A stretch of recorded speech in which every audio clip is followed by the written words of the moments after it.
안녕하세요. 자리TV입니다. 우선 항상 시청해주셔서 진심으로 감사드립니다. 지난 7일 오전 12시 대한민국 축구 국가대표팀과 요르단의 맞대결이 펼쳐졌고, 결과는 0대2로 패배했습니다. 클린스만의 무능한 전술이 대한민국 국가대표팀의 큰 걸림돌이 되었으며, 한국은 이로써 대회에서 탈락하게 됐고, 결국 요르단이 결승에 오르게 되었습니다. 조별리그 말레이시아전 3대3 무승부를 포함한 불안한 경기력을 보였던 클린스만은 16강 사우디전, 8강 호주전 모두 종료 직전 선수들의 개인 기량으로 인해 기적을 쓰는 듯했지만 이번 4강전에는 기적 따윈 없었고 결국 0대2로 패배하며 대회를 마무리했습니다.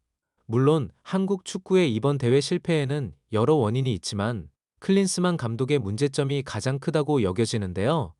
EPL 득점왕 손흥민, 세리에 A 최우수 수비수 출신인 김민재, PSG의 이강인, EPL 탱골 황희찬 등 전 세계 적으로 네임드 선수들이 즐비한 황금세대 대표팀이 이번 대표팀이었습니다.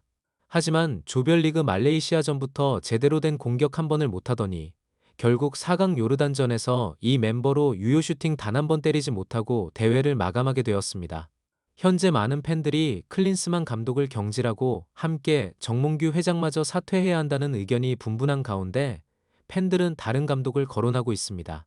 클린스만 감독의 경질이 유력한 가운데 다음 대한민국 축구 국가대표팀의 감독이 누군지 많은 사람들이 궁금해하는데요. 많은 사람들이 언급하는 감독이 바로 위르겐 클롭 감독입니다. 클롭 감독은 현재 프리미어 리그의 1등을 달리고 있는 리버풀의 감독으로 임해 있는데요. 얼마 전 리버풀 구단은 공식 홈페이지를 통해 클롭 감독이 이번 시즌을 끝으로 리버풀의 감독에서 물러난다고 공식 발표했습니다. 갑작스러운 사임 소식에 모두가 놀랐는데요. 클롭 감독은 영상 인터뷰를 통해 사령탑을 내려놓는 이유를 설명했습니다. 쉽게 말해서 일명 번아웃 때문인데요. 영상에서 클롭 감독은 한숨을 한번 내뱉고 이야기를 시작하기 시작했습니다. 리버풀을 떠나게 됐습니다. 아마 많은 팬이 놀라고 충격을 받았을 것입니다. 이를 이해하기 쉽도록 천천히 설명하려 합니다. 리버풀이라는 팀, 도시, 팬 스태프들 모든 것을 너무나 사랑합니다. 하지만 지금 이곳을 떠나는 것이 맞다고 생각합니다. 또한 리버풀 감독을 은퇴한 뒤 그 어떤 잉글랜드 팀도 맡지 않고 다른 팀을 맡도록 하겠습니다. 라고 설명을 하며 더 이상 EPL 감독에 부임하지 않겠다고 확실하게 이야기했는데요.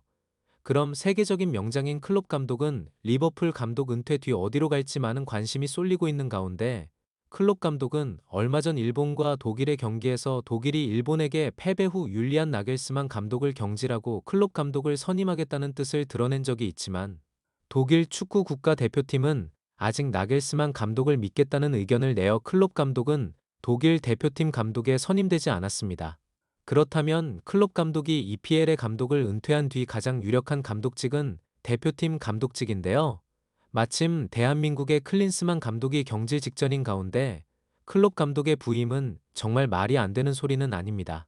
클린스만 감독 또한 독일인으로 비록 무능한 전술 및 국내 거주 불이행 등 과정이 좋지 못하면 결과라도 좋아야 하는 상황 속 결과마저 좋지 않았기 때문에 많은 국민들이 사퇴를 바라고 있는데요. 클롭 감독 또한 독일인으로서 비록 국내 거주에 어려움이 있다면 많은 사람들이 클롭 감독의 실력을 믿어 의심치 않아 이해를 해줄 것이라는 의견을 내고 있습니다.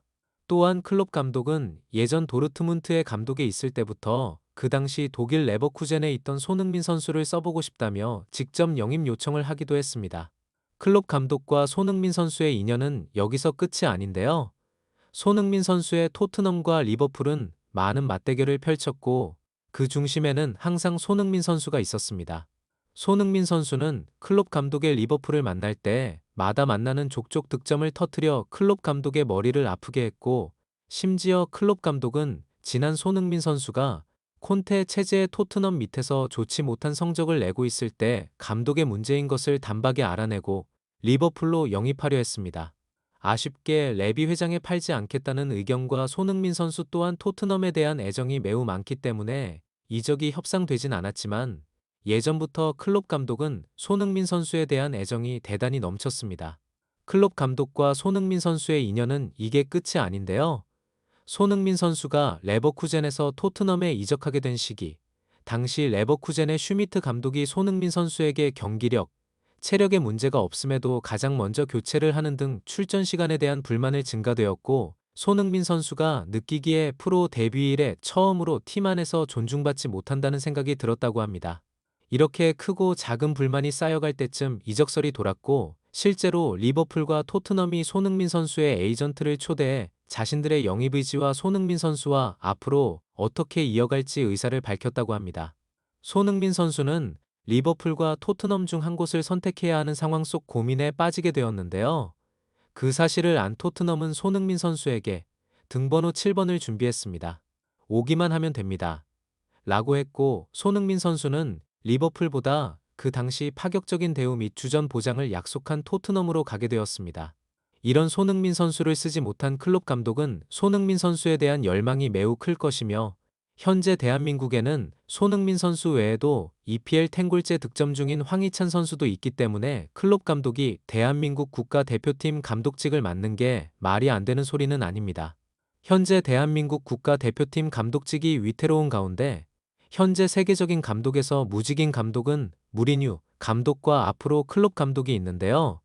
부디 세계적인 명장이 한 번쯤 대한민국에서 역대급 스쿼드를 사용할 수 있도록 응원하며, 오늘 영상은 여기서 마치고 다음 영상에서 찾아뵙도록 하겠습니다. 시청해주셔서 진심으로 감사드리고 구독과 좋아요 알림 설정 한 번씩만 부탁드리겠습니다. 다시 한번 시청해주셔서 진심으로 감사드립니다.